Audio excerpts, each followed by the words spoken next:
They first began the conversation about his campaign. And of course, he tells a bunch of just bogus stories about it, but she indulges him for the sake of the interview, I would assume. But let's listen to some of this here. Cenk, and now you're taking offense at the slightest thing I said because I disagree with your tactic. You have to deal with objective reality. All right, Cenk. When you start out as an outsider like me, you start out with a giant obstacle to overcome. This is the most irrelevant debate of all time. Well, I would love to move on. No, you made him the face of the movement. No, I didn't. Look, Brianna, you guys. So I'm the driving force behind challenge the establishment, okay? Oh, my goodness gracious. He starts joking around about looking up my co-host's shirt and how cool it was and how funny it was. They would have all started saying, well, look at her, thinking she can do this. What an arrogant person. Of course, James, but we all know that, right? Please, all of us, to the best of your abilities, let's get beyond it. Let's go back to unifying, and let's try to do something productive. That's right. Would have been taking so. Okay, so let's now get to the questioning here. I want to start it here. Their vote going forward from this place, but let's start with your own campaign. Obviously, I think the kind of top end news item that people were focusing on was your eligibility having not been born in the United States of America. Do you think that subsumed too much of the coverage and kind of undermined an ability to run a sort of a message campaign? 100%, but there's also a giant irony in it, which is... What do you mean? The fact that you cannot run as president or you can't be elected as president because you're not naturally born here, the fact that that's the case and that's why people didn't buy into your campaign, that hindered it? Why would that hinder it? Of course! Which is that it kind of subsumed the campaign to the point where we had much more trouble raising money, getting in the media, all the things that we needed to run a real campaign, right? But at the same time, we didn't get any credit for doing something interesting and pursuing a civil rights matter. So we didn't get any coverage from it either. So it wound up being a worst of all worlds. Because I think that if I was in a slightly different situation, let's say that I was Jennifer Granholm, so someone who was a secretary of cabinet and very respected, born in Canada, etc., and I decided to run for president, my guess is that hey, first naturalized citizen to run for president would have, if it was someone that had status, privileged position, would have been taking so much more seriously. Like, it would have been considered like, wow, that's a beautiful, great, amazing thing that this person is doing. Whereas I got, yeah, he's not eligible, so we hate him twice as much, / will completely ignore him. And so it just became impossible to recover from that. And, many other things happened in the campaign, and I think a lot of positive things happened. But in terms of ability to succeed on some of the core issues, that really hurt us beyond our ability to recover. Yeah, I mean, that feels right. And I understand why that's frustrating. I completely agree with you that the kind of civil rights case that you were making is an important one. I think many people who've listened to this podcast have hopped into the comments on Patreon or elsewhere and said after a Shama Sawant interview, for instance, oh gosh, I wish she could be president. And there are a lot of folks over the years, Arnold Schwarzenegger on the right, people were desperate for him to be able to run for president, who for various reasons, sparked the imagination, compelled people to start to try to investigate whether or not this was possible. But I think you're right. When you're already running kind of an insurgent outsider campaign, something like eligibility requirement is going to potentially have the effect of derailing the effort entirely and preventing people from looking to you with the amount of seriousness that's required to get off the ground in the first place, which I would say is not just an issue with your campaign. It does seem to be something that's causing a lot of these left efforts to flag. And I think pivot to what's going on with the Cornel West campaign, where it does feel like the pivots between launching with the Movement for a People's Party, then going to the Green Party, and then going independent, I think caused some folks who were pretty ready to get on board to have some hesitation about whether or not they wanted to throw their own money behind that project. What's your read? Yeah, so it's a good overlap between the naturalized citizen issue and the left overall and our chances. So I the second thing I would have said about the naturalized citizen issue is that if I was running on the Republican side, then I think that I could have been a Democratic hero, ironically. Like if you run as a Democrat, they hate you. But if I ran as a Republican challenging Trump and saying the same exact things that I was saying about Trump, but I was on the Republican side and pursuing a civil rights case exactly as I was, I think mainstream media would have looked very kindly on me. So I'm hoping that Bree doesn't buy into this, that he is trying to scapegoat everything but himself, why people didn't support his campaign, that it was some what he's explaining here, which is absurd, and she's just, in my opinion, indulging him. I would hope she does not buy this garbage about his campaign, and he's going to do this for a while, but in different areas that I want to comment on. That's the only reason we're even listening to this part. That would have been like, whoa, okay. And then a lot of civil rights groups would have probably rallied to my cause. But what you don't see, and hence now the overlap in the two subjects, is how much power the Democratic Party has and how censorious they are and how punitive they are.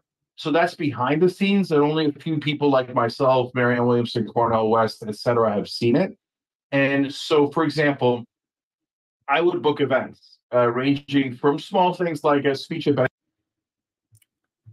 So Cenk is about to tell us how, with a straight face, that the Democratic establishment was afraid of him, that his campaign didn't take off because of the Democratic establishment, not because of the fact that nobody likes him. Again, he's just trying to pretend this is a fantasy world. This is why I say this is the most delusional person in politics, if not the earth, this guy Cenk. Bennington College of Vermont or Texas Tech, because I was on the ballot in Vermont and Texas, and they would get canceled a couple of days before the event. And it happened in every instance, in every situation that you could imagine. So I got booked on CNN, canceled. Booked on Jesse Waters' Fox News channel, canceled. Vermont Progressive Caucus, canceled. Arab American Museum in Dearborn, Michigan, canceled. And so if you're wondering, why are these... That's interesting. And they're going to talk about it more when they get to the uncommitted part. That the people, the Arab Americans in Dearborn canceled. He's all getting canceled. That's because you've never run against a Democratic incumbent. And they have tremendous power behind the scenes, because it's not just that they call the Arab American Museum or Bennington College and say, drop them. It's not Joe Biden on the phone. Of course not, right? But it is a groupthink that anyone running against Biden is a heretic of the most extreme variety and must be punished and must never get a vote. The most important thing is do not let them out of the box, okay? And I think that Marianne suffered this more than the body language from Bree, that she's not buying a single word of this as far as being the reason his campaign did not take off. I don't get that at all from her. I'm going to fast forward just a little bit. And you can't support Dean Phillips, otherwise you're betraying the Democratic Party. And I mean, you can go back and read the articles pre and post, and you will see an enormous difference. And we saw that day to day. So I think there's something to that, but I'm really interested in getting back to the core of this, just what seems to be a strategic consideration around uncommitted, which is whether or not they should have pivoted to a person. Because this is, of course, is something that I think has crossed a lot of our minds. When we see the numbers that uncommitted is able to put up, compared to the numbers that other left candidates have been able to put up, or people who are not participating in the primary yet, obviously Cornel West, but so they're getting to the point of, if we can galvanize and get 100,000 plus in a single state, why can't that 100,000 plus vote for a candidate on the left? That's a possibly a potentially good question. Let's see how she goes, where she goes with it. I think many of us wonder why is it that uncommitted can get 100,000 votes in Michigan, or get 30% of the vote in Hawaii, get into the teens in North Carolina, when these left candidates have struggled so mightily? And was there any effort to try to link up, assuming that you're a candidate who's ideologically aligned on Palestine, which, maybe you were, Marianne has had her criticisms with respect to her stance on Gaza, although of course she does support a ceasefire. I don't know what the limits of the uncommitted sort of argument are, but was there any effort between you or, to your knowledge, Marianne, or any other campaign to try to say, well, we should just rally behind a person as opposed to a word?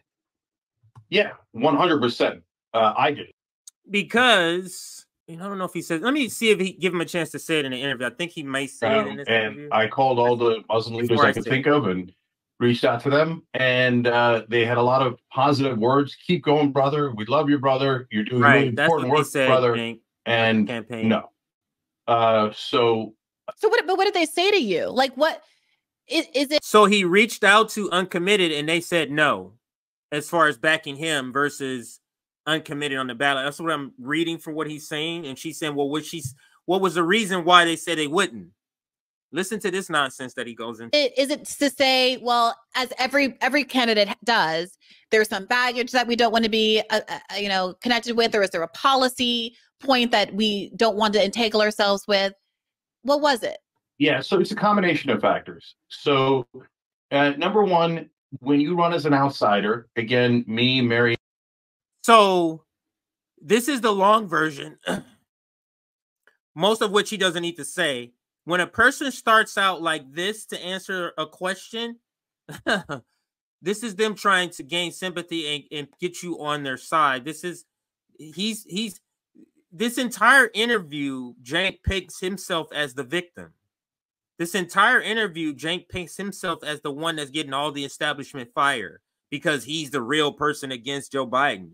It is complete nonsense, but this is how he's painting himself. And I don't believe Bree buys it. You can kind of see it in some of her facial expressions a couple of times. Marianne, and even of all people, Dean Phillips, the minute he started criticizing Joe Biden, you become persona non grata in a way that goes way beyond the establishment. It actually seeps into even your own allies and the progressive movement. Why? Because mainstream media smears you. So he's trying to say the propaganda or the smears are so crazy and so over the top, it seeps into the psyche and the mind of people who would be supporting him. And that's why he didn't do good.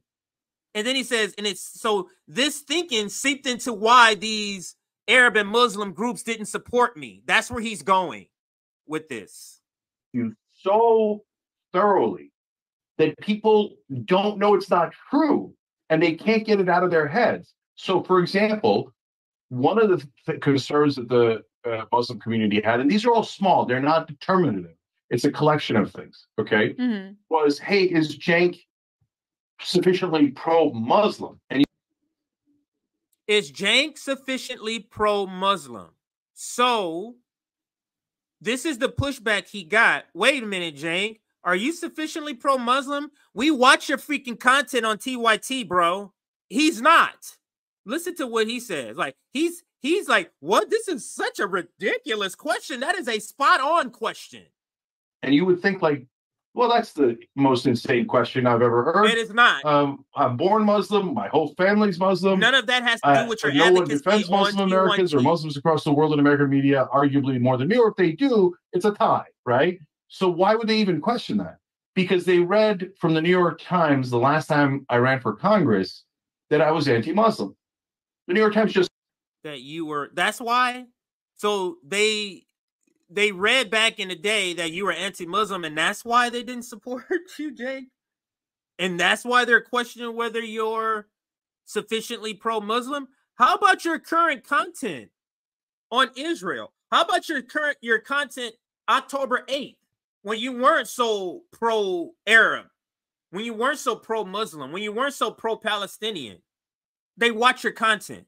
I just stated it as it was a fact and never clarified that I am actually born Muslim. Why would they write that? They wrote it because now I'm adding to this the look that Bree had in her eye when she said that. One, it was a gleeful smile in her eyes when she said, "Why would they write that?" So maybe she's gained a little satisfaction out of this, but now there's no evidence. Just me. I saw a gleam in her eye that was just twisting the knife. Why would they write that? She knows why they would write that. I'm gonna rewind it. You tell me if you see it. I could be seeing things. Let's see. We're at 4:06. So let's go back here. 20 seconds. Why would they even question that? Because they read from the New York Times the last time I ran for Congress that I was anti-Muslim. The New York Times just stated it as it was a fact and never clarified that I am actually born Muslim. Why would they write that? They wrote it because once an outsider runs, a smear factory begins. So that particular smear came from. But of all the ways to smear you, I would expect. I'm not trying to awfulize here, but I would expect the usual slight that Muslims get is that they are anti-Semitic, for instance. It's something that a lot of us who've been defending Palestine on the left have been hit with. It seems bizarre to go out of your way to accuse a Muslim person of being, I mean, I don't know. I have been of being anti-Muslim. It doesn't make sense because that's not what happened. The Muslim community and the Arab community watches his content, knows this guy, and knows that he's not an ally. He's the one that's trying to put off that assessment by this community off on some New York Times article and not his advocacy. Astonishing. Let's get through this. I'll let it play. I've been accused of being anti-Black. So I don't know why I'm actually surprised. So, Brianna, I can explain all that because I lived it. Sure. And so at the time, if you remember, I'm running in 2020 and Bernie endorses me. I don't need this. One of the things that they did, Brianna, speaking of anti-Semitic, of being anti-Muslim and anti-Semitic. Okay. He's long-winded, but she's gonna bring it back. Don't worry. I'm just gonna move it to the part where she brings it back. So I have the article in front of me, and you're right. It's by Jennifer Medina, and she opens it. Can an endorsement be put back into the bottle? On Thursday, Senator Bernie Sanders of Vermont endorsed Cenk Uygur, a progressive talk show host running for a California congressional seat. That, by the way, how sure are you? Because this feels pretty untested. What information do you have about whether or not you actually were able to get those delegates and delegate them, as it were, at a convention? Yeah. So if Joe Biden is the candidate and he never withdraws, and I was absolutely clear with all my supporters about this, then those delegates are worthless. He is going to have 98% of the delegates. The 2% aren't going to matter at all. But if Joe Biden withdraws from the primaries, as our client suggested in that podcast, and I think there's some percentage chance that he's going to do that, then the delegates become worth their weight in gold, because presumably the Newsoms and the Pritzkers and the Whitmers have to try to get as many delegates as possible, and they're competing with each other. Then you have that as a batch of delegates that is leverage that could be used to try to extract some sort of significant promise from them, like any of the Bobby guys. So that was the idea, and there's very good logic behind it. There's no question about that. So, and then but lastly, and most importantly, out of all those factors, is that if the Democratic Party will end your career if you say mean things about their candidates, their incumbents, the people that are already in power. Or even if you support someone who says negative things about their candidate or their incumbent, then why is TYT still up and running and doing okay? Because you do that sometimes mildly, because he always tries to make himself as the person who's so non-establishment and they're going to be coming after him. Why aren't they? Why isn't that happening to you? All right, so let's go to the next point here. This is my next marking point. Is in jeopardy. Right, but just to be clear, Cenk, I wasn't asking, regardless of her relationship with you, what I'm asking about is whether or not she would be interested in running with Committed, And so I'm more curious about whether Committed reached out and was interested in that kind of a project rather than, because as you said, we can't mind read about your guys' relationship. Rashida running for president? Yes. Yeah, my guess is that she would have thought it was too unrealistic and that could hurt her reputation. So it was long-winded, but I'm not going to play the long-winded part. But the delegates and uncommitted, nothing's going to happen with those delegates. Because the delegates are uncommitted, they kind of just fall by the wayside or go to the person who actually won the primary. There's not a person. So the argument was, if instead of going uncommitted, put that same vote against a person, so that person who now has control of the delegates, because it's a single person, uncommitted is not a person. If it was, candidate A will be able to go to convention and say, these are my delegates. I need to extract said thing from you. So that's the context of what they're talking about here is, should we have gotten behind a candidate instead of uncommitted? What if that was the whole point? Again, the uncommitted campaign is put on by Democrats who want Joe Biden to win, the Andy Levins, the Rashida Tlaibs. They want Joe Biden to win in November. So why would you guys are saying, why didn't they strategize a certain way? It's because they don't want uncommitted to become abandoned Biden in November. Those are two different campaigns. So to me, this was strategically on purpose to go the uncommitted route. Which is a shame. And I would love to get her on the show, Rashida, if you're listening to this. We'd love to talk to you about it, because I know for a fact that the kind of support that other progressives have been struggling to recapture post Bernie, because of the disappointment with Bernie and people's unwillingness to open their wallets back up, I think you would be pleasantly surprised by the grassroots campaign that's eager to materialize at your feet if you ever show any interest there. But Brianna, let me just say one quick thing about that. Sure. So you're absolutely right. There would be a groundswell for her that she does not anticipate. And that is why I tried so hard to get other progressives. So they're talking about, because the question, he didn't really answer the question. He went a roundabout way, and then she finally had to ask him like third time, and then he finally said, "Oh yeah, she could have ran." So they're saying, instead of, because you're saying, well, who could have been the person that they put their delegates to? And they're saying, why couldn't it have been Rashida Tlaib? She could have been the one that they wrote in, so that she's the person who has the delegates. She's representing the same community. So it would have been, logically, that would have been the person, I guess, if you did go that way. But of course you did not, because they want uncommitted votes to not materialize into anything else, not even delegates that can be leveraged against the president, because this is really about just blowing off steam. At least that was the target. Now, the people, the rank and file who actually vote, if they decide to do something beyond what the organizers of uncommitted wants, that's different. In this race, before it seemed that almost no one would get in, and hence I got in to try to push Biden out. But you're right, because I know, like, when you start out as an outsider like me, you start out with a giant obstacle to overcome. And so Always Rashida would not have had as large an obstacle.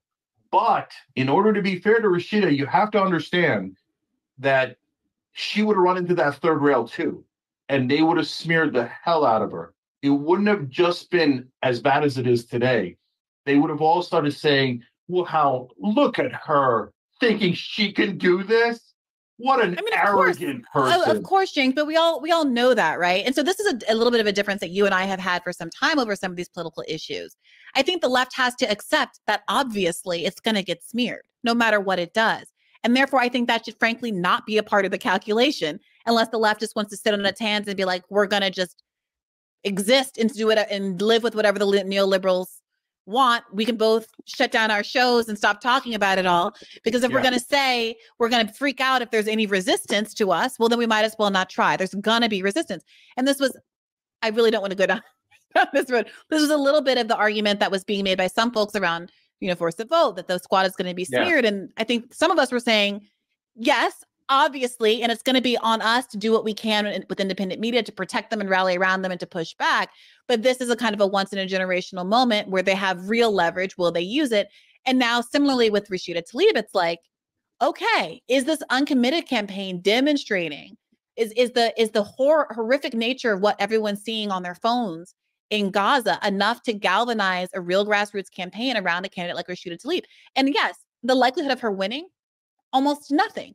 But we seem to see already that the uncommitted campaign has pressured Biden to, at very least, do a rhetorical shift and start saying he's in support of a ceasefire. It's obviously nothing, and it's rhetorical, and it's not enough, and it's bullshit. But it's a demonstration that they're listening and that there's leverage to be had. We see this weird rigmarole over this port that they're building off the coast of Gaza. Again, it's bullshit and it's nothing, but it's clear evidence that the Biden campaign is trying to come up with busy work to make it look like they're right. They're trying to come up. They're hearing us enough to say, I can create ideas and talking points to fool you that I'm doing something. Like they're responsive to the significant slice of the electorate that is saying, we won't vote for you as long as you're the henchman to a genocide. So I did want to ask you this argument about, go ahead. You can respond. Yeah, you're bringing up something really important, Brianna, and I need to be clear. No, we don't. Jesus Christ, just get to... And he does this a couple of times. She tries to get to the next thing. Here we go. Let's see. Did Justice Democrats together. And Kyle has come on the show and made this exact case as to why he wanted the squad members to stick their neck out and be willing to fail. Saying exactly what you've just said, that the whole point of getting them elected in the first place was to have some folks in there that were willing to take a dive on principle. And AOC, of course, who has been quoted a million times as saying, I'd rather be a one-term congressman than to not live up to my principles. I'm paraphrasing, but we all know the quote. Maybe we can splice it in again. What the Bronx and Queens needs is Medicare for all. We can do it now. It takes political courage. Start bringing the ruckus on the Democratic Party. That is our job. It's great that everyone thinks these issues are important. We need to make them urgent. This country has only ever changed for the better by groups of people that were willing to put everything on the line for a better future. That's how we got the civil rights movement, the women's rights movement. That's how we got the labor movement, queer rights and marriage equality. It didn't happen by people playing it safe. We have to give it all we got. Don't people realize that the most powerful position you can be in is when you are not materially attached to a position of power? If you're a one-term Congress member, so what? You can make 10 years worth of change in one term if you're not afraid. Democratic Party does not do more unless it is pushed. So we need to push them. And they don't like it. I think I annoy them, but but that is our job. That's our job. So that is what is so frustrating, I think. Not that there's a failure to acknowledge the risks that they face, but as I'm sure you understand, the people who listen to this show and other shows like yours and who were sending $7 checks or $27 checks to the Bernie Sanders campaign, many of them did not have that much money to spare, but were willing to do it because they said, here's a fighter who's willing to sacrifice it all for me. I'll sacrifice it for him. He's going to sacrifice it for me. Yeah. And so then when you have people who can barely make rent sending you checks, boosting your campaign, knocking doors for you, and you're sitting there unwilling to let go of $175,000 a year salary, when you also have 1,000,001 opportunities that frankly are better paid if you were to leave Congress at this point, if you're an AOC or member of the squad, when you're able to access book deals, or you could sit as a co-host of The View, or you could join the Center of American Progress or whatever or venal opportunities Democrats offer you once you leave Congress. The argument that, oh my gosh, I could lose my seat, it starts to fall on deaf ears. Yeah, go ahead. Brianna, I'm just telling you the reality. I totally agree with you. I think that it's unacceptable that they're not. I think that they've actually done things worse than what you're saying. So let me explain the difference in the tactics where we had. I don't want, without fully getting into it, just real quickly. I thought that putting all of our leverage in the speaker vote was so premature, and that it was not the right tactic. But when it came to later things where their vote mattered the most on Build Back Better, and especially on the Inflation Reduction Act, where they had enough of a voting block that they could have made all the difference. And that is when they should have built up their power and leverage and used it. And I was tearing my hair out on Young Turks. You've got to use your power. This, like, if you had it in my... So force the vote on lobbyist written legislation, but don't force the vote on the speaker. You see what force the vote did for the Freedom Caucus, for the MAGA caucus, whatever you want to call Matt Gaetz and all of them. You know what they extracted? Any member can call for the removal of the speaker. That's what keeps the speaker in line for the people and the policies you want. He's saying, no, that wasn't. And it's not even with any substance to say why that's not. It's just, wasn't the right time, not a good idea. That's it. In my opinion, they had a perfectly good reason not to do the speaker thing. It was too big of an ask for too little in return. But if too big of an ask for too little return, you can't say that anymore when we have proof from the Freedom Caucus and what they extracted. But if you don't use it when the whole enchilada is on the line, okay, that just means you didn't have the courage to use it, and you're never going to use it, and then this whole enterprise was a mistake. And so and now not only did they not use it then when it was critical, but since then, other than Rashida fighting valiantly on Gaza, and to be fair, the rest of the squad supporting her on Gaza. So I appreciate them for that. I appreciate them for a couple of other things. To varying degrees. I mean, I do wonder what you make of ASC not sitting with them and wearing a keffiyeh and holding those signs up at the State of the Union. Yeah, but to some degree. It's irrelevant, because what they did was largely irrelevant too. Etc. But what I was getting to, Brianna, is, but overall, no, I've kind of given up on them. It's funny how these establishment characters sound a lot like us. It's almost like they watch us and know what to say because that's what the audience wants to hear. It's almost the people who are so nakedly employing that sort of strategy of just listening to radicals and then regurgitating it without any substance behind it is Cenk, Marianne Williamson. There's another person. Anyway, when I think of that person, but these are people right now. Maybe Cornel West could fall into that category too. So I hear you, right? Like, and everything in hindsight is 2020, but let's play this out a little bit, because obviously we're years later. We've seen the Republicans do this exercise this identical plan and do it over the speaker vote, and to do it multiple times, right? The second time actually ousting the speaker. The argument that it's about what the ask was feels a little frustrating, I think, to some of us, because me personally, I love the idea of Medicare for all being part of the ask. And I certainly am not going to deny that I'm very committed and was very committed to Medicare for all being part of the ask, precisely because we were in the middle of a global pandemic. There was no vaccine out. People were dying. People were terrified. 15 million people had just lost their health insurance, right?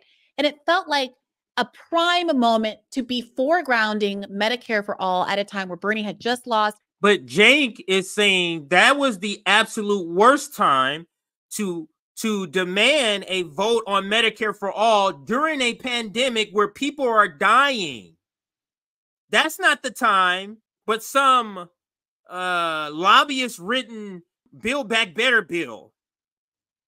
That was the pivotal moment, as he describes it. This is completely an unserious point of view. Not just, I have a different, no, this is an unserious point of view. And it kind of felt like we weren't going to be able to have this conversation again, perhaps for a generation. And that feels kind of like where we are right now, because certainly nobody's talking about it. No, so Brianna, but you're flipping it. Wait, let me just finish this. Cenk. So I will admit, I'm not trying to run away from my desire for Medicare for all to be part of the ask. But at no point, and I can't speak for anybody but myself, but at no point was, to me, the ask limited in those ways. So I'm not a Hill expert. I don't know exactly what's in the province of what Nancy Pelosi can provide in her capacity as a speaker versus the kind of thing that will require broader congressional buy-in. But I do look to others like David Sirota for advice. And when I was writing the piece for Current Affairs, making the case for force the vote, and David Sirota reached out to me, we were kind of talking about it because he was a little bit on the other side of the issue, but we talked about it. And he was writing a competing article at the time for, I forget, The Nation maybe. And I said, well, let me just link to yours, because I think all of your asks, his argument was that the asks were too small or wrong. I said, I love your ask. I'm going to link to your article and incorporate them into mine because I think we should ask for the moon and the stars because they have real leverage here. Let's talk about it. I don't care what it is, but something should be demanded, right? Because I hear your point that save your political capital for later, but it's not as though they're going to oust them between January, force the vote in March or whenever it was that they first voted on the American Rescue Plan, right? There was no risk at them not being able to have another bite of the apple. And if anything, you can make the argument. Right. Meaning she's saying forcing the vote does not prevent you from doing what you're saying, Cenk. They could have forced the vote and did the other stuff too. This is a point that they're never going to concede because it's admitting that they were in the wrong. So they're never going to concede this point, even though it is one of the, weaker points that they made. So let's move here. Let's move on. Yes. It was literally called that. And you could watch me bringing Ro Khanna on and ripping into him on the air. But Ro, you didn't. But you got it. Look, let's just do one thing at a time. You guys said that you would not vote in the House until the Senate passed Build Back Better. You're now saying no, we withdraw our position. You have to say that's true because it is true, right? Well, there was a disagreement. There were different opinions, but certainly our chair, Perella Jayapal, said initially, I don't know how she framed it, that we want some ironclad. I can read a New York Times quote for you. Progressive Democrats warned the House leadership that a majority of their members will withhold their support for $1 trillion bipartisan infrastructure bill until the Senate passes a second, far larger package containing their spending priorities. So Cenk's point here is that this was the pivotal point that they should have stood their ground and held their vote.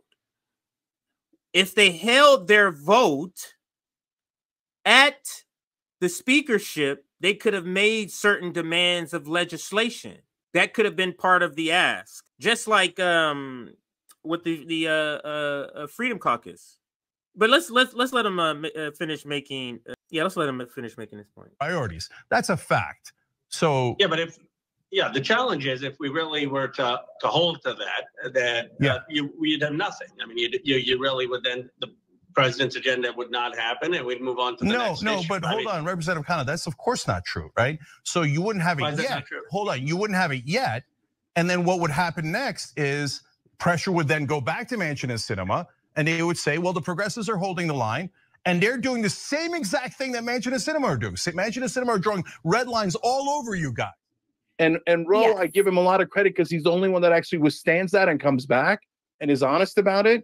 Yeah, but he's going to be on this week. But I said, Ro, what are you guys doing? If you don't act, this is a thing to them. This is such not a thing. But meanwhile, what you have done, Cenk, is you've given the power to Nancy Pelosi, though, by not forcing a vote, not putting any sort of guardrails like they like to use on Nancy Pelosi. So she is free to do a lot of bad because you didn't force the vote. And you may have some of these instances where, in your opinion, you want them to force the vote. But if you had forced a vote on the speaker, you could have had many more asks that even helped craft legislation. So the point is it's like after you give away your leverage, that's when it's time to fight the hardest. That's the point that he's trying to make here. I'm a little tired of this force to vote. I'm waiting to get to this here. Okay, so right around here, they're winding down on this force to vote crap.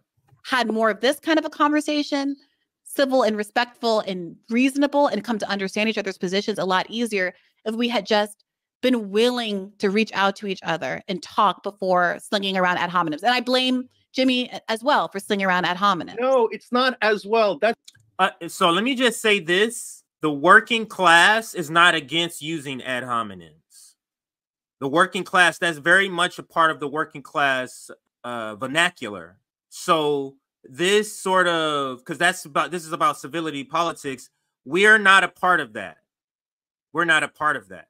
Because if you support NATO, we're going to call you a NATO-loving leftist. That's what we're going to call you. We're going to call you a NATO supporter. And if you're a supporter of the establishment in many different categories, then I might call you Fred Flintstone, like I call Cenk Uygur. So this rules of engagement of no ad hominem attacks, that is not at all what the working class point of view is whatsoever. Well, that's what drives me crazy.